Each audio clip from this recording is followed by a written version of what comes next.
Hello दोस्तों, आज इस वीडियो के माध्यम से हम आपको सेंटेंस की एक परफेक्ट डेफिनेशन और सेंटेंस के प्रकार ये सिखाने जा रहे हैं। वीडियो को अंत तक देखें, हमारे साथ जुड़े रहे, चैनल को सब्सक्राइब कर ले। अगर चैनल आपने सब्सक्राइब नहीं किया है तो सब्सक्राइब ज़रूर कर लें। अधिकांश हमने देखा क्या है, अधिकांश हम देखते हैं कि अगर किसी बच्चे से सेंटेंस के प्रकार पूछ ले जाए कि बताओ भाई कितने प्रकार के सेंटेंस होते हैं, तो सेंटेंस को 3 पार्ट्स में डिवाइड कर लेता है। कॉमन सी बात है, ये कॉमन सी बात हमने अधिकांश के ना क्लासरूम में देखी है कि वो सेंटेंस को 3 पार्ट में तोड़ लेता है, प्रेजेंट, पास्ट और फ्यूचर के। जबकि क्या है, ये बिल्कुल ही एक गलत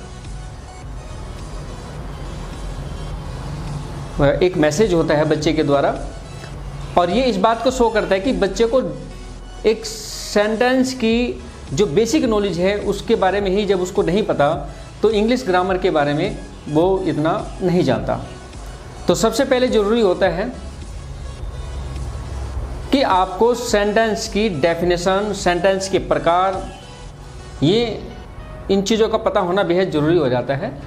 तो चलिए आज हम सेंटेंस कितने प्रकार के होते हैं, सेंटेंस की डेफिनेशन क्या होती है, इसके बारे में हम चलते हैं। Definition and essential knowledge of sentence. जो वाक्य है उसकी जरूरी जानकारी या जरूरी ज्ञान और उसकी जो परिभाषा है वो आज इस वीडियो में हम आपको बताने जा रहे हैं। तो अगर हम डेफिनेशन की बात करें, डेफिनेशन एक सिंपल सी डेफिनेशन इसकी बन जाती है, a group of meaningful words. Meaningful words क्यों? क्योंकि जो आप वर्ड्स लिख रहे हैं उनका कुछ ना कुछ मीनिंग निकलना चाहिए। ऐसा नहीं कि आप विदाउट मीनिंग या मीनिंगलेस कोई सेंटेंस या कोई वर्ड आप लिख दो और वो सेंटेंस आप सोच के चलो कि सेंटेंस बन गया। नहीं, जिन शब्द का कोई मीनिंग होता है, a group of meaningful words is called a sentence. ठीक है, शब्दों का, अर्थपूर्ण शब्दों का एक समूह वाक्य कहलाता है। बात करते हैं आगे हम टाइप्स ऑफ सेंटेंस की। सेंटेंस के जो भेद है, सेंटेंस के जो प्रकार हैं, वो 3 तरह से हमने सेंटेंस को सेंटेंस 3 प्रकार के होते हैं। पहला सिंपल सेंटेंस, जिसको सामान्य साधारण वाक्य भी कहा जाता है। दूसरा कंपाउंड सेंटेंस, जिसको क्या कहते हैं, संयुक्त वाक्य। तीसरा कॉम्प्लेक्स सेंटेंस। तीसरा क्या होता है, कॉम्प्लेक्स मिश्रित वाक्य। तो प्यारे बच्चों, अगर सेंटेंस की आप जानकारी रखते हो और कोई सेंटेंस के बारे में आपसे पूछता है तो सेंटेंस को जनरली आप 3 ही तरह के बताओगे। पहला सेंटेंस बताएंगे आप सिंपल सेंटेंस, दूसरा सेंटेंस बताएंगे हम कंपाउंड सेंटेंस, तीसरा सेंटेंस जो बताएंगे वो कॉम्प्लेक्स सेंटेंस। ये 3 प्रकार के सेंटेंसेज होते हैं। अब इसकी थोड़ी सी हम और डिटेल में पढ़ते हैं। 1 बाय 1 सिंपल, कंपाउंड, कॉम्प्लेक्स, इन सेंटेंसेज को हम 1 बाय 1 हर पार्ट को अभी एक्सप्लेन करेंगे। पहला जो सिंपल सेंटेंस है, इस सेंटेंस को जनरली कितने पार्ट में तोड़ लेते हैं, 4 पार्ट में इसको डिवाइड किया जाता है। सिंपल सेंटेंस को कितने पार्ट्स में डिवाइड किया जाता है, 4 पार्ट्स में डिवाइड किया जाता है। पहला जिसको कहते हैं एडजेक्टिव सेंटेंस। पहला क्या है, एडजेक्टिव सेंटेंस, और एडजेक्टिव सेंटेंस को कहते हैं विधि सूचक वाक्य। पहला भाग क्या है, एडजेक्टिव सेंटेंस, और इसको क्या कहते हैं, विधि सूचक वाक्य। इस एडजेक्टिव सेंटेंस को भी हम 2 भाग में तोड़ लेते हैं, एक अफर्मेटिव और एक निगेटिव। अफर्मेटिव को पॉजिटिव सेंटेंस भी बोला जाता है। क्या बोला जाता है, पॉजिटिव सेंटेंस भी इसको कहा जाता है। तो अफर्मेटिव सेंटेंस, पॉजिटिव सेंटेंस एक ही होता है। अफर्मेटिव सेंटेंस जहाँ पर हम किसी चीज़ को स्वीकारते हैं, जिसको स्वीकारात्मक वाक्य भी कहा जाता है। जैसे कि I am a boy, he is a teacher, you are playing, he is going. इस तरह के जो सेंटेंसेज होते हैं जिसमें हर चीज़ को एक्सेप्ट किया जाता है, स्वीकार किया जाता है, वे सेंटेंसेज आपके कौन से होते हैं, अफर्मेटिव सेंटेंस, जिसको पॉजिटिव सेंटेंस भी कहा जाता है। अब इसका दूसरा भाग है एडजेक्टिव सेंटेंस का, निगेटिव। निगेटिव जहाँ पर आप किसी चीज़ को नकार देते हैं, मना कर देते हैं।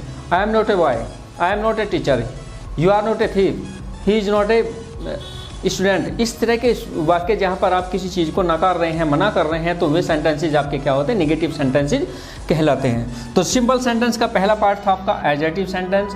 सिंपल सेंटेंस का जो नेक्स्ट पार्ट है उसको कहते हैं इंट्रोगेटिव। इंटेरोगेटिव सेंटेंसेज में क्या होता है, जब क्वेश्चन पूछा जाता है, जहाँ पर किसी सेंटेंस के अंदर क्वेश्चन पुटअप किया जाता है, like that what is your name, where are you going, who is this. इस तरह के वाक्य, इस तरह के सेंटेंसेस जहाँ पर क्वेश्चन पुटअप किया जाए, वहाँ पर ऐसे वाक्य को हम क्या कहते हैं, इंटेरोगेटिव सेंटेंस किया जाता है। और इसका साइन होता है, इसका साइन क्वेश्चन मार्क, इसका एक साइन होता है जहाँ पर जो क्वेश्चन मार्क, जिस सेंटेंस के बाद में क्वेश्चन मार्क लगा होता है, वहाँ पर कुछ ना कुछ चीज़ जानने की कोशिश की हुई होती है। इसका जो थर्ड पार्ट है वो है इम्परेटिव सेंटेंस। इम्परेटिव सेंटेंस होता क्या है, इम्परेटिव सेंटेंस जिसमें आज्ञा दी जाती है, go there, come here, sit down, stand up. इस तरह के जो वाक्य होते हैं उनको कहते हैं इम्परेटिव सेंटेंस। और इम्परेटिव सेंटेंस मीन्स आज्ञा सूचक वाक्य, जहाँ पर आज्ञा दी गई हो, कमांड की गई हो, ऑर्डर दिया गया हो, इस तरह के जो वाक्य होते हैं उनको कहते हैं इम्परेटिव सेंटेंस। थर्ड, इसका जो सिंपल सेंटेंस का जो फोर्थ पार्ट है वो होता है आपका एक्सक्लेमेटरी सेंटेंस। एक्सक्लेमेटरी विस्मयादि बोधक सूचक, विस्मय सूचक, इसका जो साइन होता है वो इस तरह एक्सक्लेमेटरी साइन इसको बोला जाता है। इसका साइन ऐसा होता है जहाँ पर दुख या सुख, इस तरह की कोई चीज़ प्रकट की जाए, तो वहाँ पर क्या होता है, the hurray we have won the match. यहाँ पर क्या है, एक्सक्लेमेटरी सेंटेंस, यहाँ पर कोई चीज़ हम खुशी प्रकट कर रहे हैं, सो सैड। इस तरह की जो फीलिंग होती है, सुख या दुख की फीलिंग जब हम शो करते हैं, वहाँ के उस तरह के सेंटेंसेज में क्या होता है, विस्मय सूचक वाक्य कहलाता है। इसके जो साइन होता है ये इसका साइन होता है। तो इस तरह के सेंटेंस, इस तरह से हमने सिंपल सेंटेंस के प्रत्येक पार्ट को हमने अच्छी तरह भली भांति समझ लिया है। पहला एक बार फिर मैं रिपीट करता हूँ, a group of meaningful words is called a sentence. Sentence के टाइप्स, अगर हम बात टाइप्स ऑफ सेंटेंसेज बात करें, 3 टाइप्स में होते हैं। पहला सिंपल सेंटेंस, दूसरा कंपाउंड सेंटेंस संयुक्त वाक्य, तीसरा कॉम्प्लेक्स सेंटेंस। सिंपल सेंटेंस की हम बात करें, सिंपल सेंटेंस को भी हम 4 पार्ट्स में डिवाइड कर लेते हैं। पहला जो भाग है एडजेक्टिव सेंटेंस, दूसरा भाग है इंटेरोगेटिव सेंटेंस, तीसरा भाग है इम्परेटिव सेंटेंस, चौथा भाग है इसका एक्सक्लेमेटरी सेंटेंस। एडजेक्टिव सेंटेंस को भी हम 2 पार्ट्स में डिवाइड कर लेते हैं। एडजेक्टिव सेंटेंस जहाँ विधि सूचक वाक्य होता है, ये तो किसी बात को हाँ में स्वीकारा जाता है या ना में स्वीकारा जाता है, ये तो किसी बात को यस या नो। जहाँ यस होता है उसको कहते हैं अफर्मेटिव पॉजिटिव, जहाँ नो होता है उसको कहते हैं नेगेटिव। जहाँ क्वेश्चन पूछा जाता है वहाँ इंटेरोगेटिव, जहाँ कोई कमांड दी जाती है वहाँ आज्ञा सूचक, जहाँ दुख या सुख प्रकट किया जाता है उसको कहते हैं हम एक्सक्लेमेटरी। तो इस तरह से हम सिंपल सेंटेंस को भली भांति एक्सप्लेन कर चुके हैं। उम्मीद करते हैं कि सिंपल सेंटेंस आपकी समझ में अच्छी तरह से आ भी गया होगा। हम नंबर 2 पर एक्सप्लेन करते हैं कंपाउंड सेंटेंस को। तो मैं इसको रब कर रहा हूँ। कंपाउंड सेंटेंस, जैसे कि नाम इसका क्या है, कंपाउंड, जिसको कहते हैं संयुक्त वाक्य। ऐसे वाक्य जिसमें प्रिंसिपल क्लॉज, मुख्य जो उपवाक्य होते हैं, तथा कोऑर्डिनेट और 2 कोऑर्डिनेट जो संपादकीय जो उपवाक्य होते हैं, इन दोनों का जो कॉम्बिनेशन होता है उसको, उस तरह के सेंटेंस को मिलाकर जो बनता है वो क्या बनता है, संयुक्त वाक्य बन जाता है। जैसे मैं एक एग्जांपल ले रहा हूँ, God made the country and man made the, God made the country and man made the town। तो इस तरह से यहाँ ये प्रिंसिपल क्लॉज है, ये कोऑर्डिनेट क्लॉज है, इन दोनों का संयुक्त, इन दोनों का मिश्रण ही आपका क्या कहलाता है, संयुक्त वाक्य कहला जाते हैं। तो ये प्रिंसिपल क्लॉज